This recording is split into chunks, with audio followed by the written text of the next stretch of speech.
यहाँ पे हमें क्या दिया गया, एक पॉलिनोमियल दिया गया है, मोनिक क्वाड्रेटिक पॉलिनोमियल दिया गया है। मोनिक मतलब जो इसकी जो हाईएस्ट डिग्री होगी उसका कोएफिशिएंट क्या होना चाहिए, 1। तो ये क्वाड्रेटिक है तो हाईएस्ट डिग्री 2 होगी, एक्स स्क्वायर, तो एक्स स्क्वायर का जो कोएफिशिएंट होगा क्या होगा, 1 होगा। इसको बोलते हैं मोनिक पॉलिनोमियल।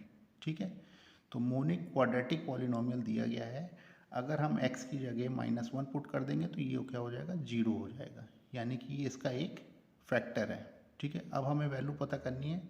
और दूसरा दिया गया है f(1) + f(2) = 0।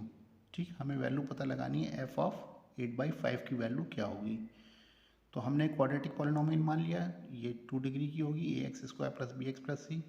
पर एक्स स्क्वायर तो मोनिक है, तो मोनिक मीन्स एक्स स्क्वायर का कोएफिशिएंट क्या है, 1 है, तो यानी कि a = 1 है, क्योंकि मोनिक दे रखा है पहले से। अब केवल हमें वैल्यू पता करनी होगी b और c की। ठीक है, तो f(x) हो जाएगा हमारा x² + bx + c। ठीक है, f(-1) अगर रखेंगे तो ये वैल्यू क्या हो जाएगी, विच इज़ इक्वल टू 0। तो एक इक्वेशन हमें यहाँ पे मिल जाएगी, 1 - b + c = 0। एक इक्वेशन हमको ये मिल गई। अब हमें क्या देखना है, f(1) + f(2) का जो सम है ये भी क्या हो जाएगा, 0 हो जाएगा।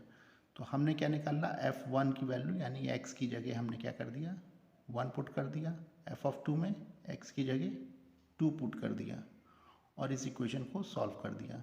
अब इन दोनों का जो सम है वो कितना दे रखा है, इन दोनों का सम दे रखा है 0 के इक्वल। ठीक है, तो इन दोनों का सम = 0 कर दिया, तो हमको एक और इक्वेशन मिल गई, 3b + 2c = 5। अब इक्वेशन नंबर 1 और 2 को अगर हम लोग सॉल्व कर लें तो हमको किसकी वैल्यू पता चल जाएगी, b और c की वैल्यू पता चल जाएगी। हमें क्या पता करना था, f(8/5) की वैल्यू पता करनी थी। तो f(8/5) हमने x की जगह 8/5 रख दिया क्वाड्रेटिक पॉलिनोमियल में।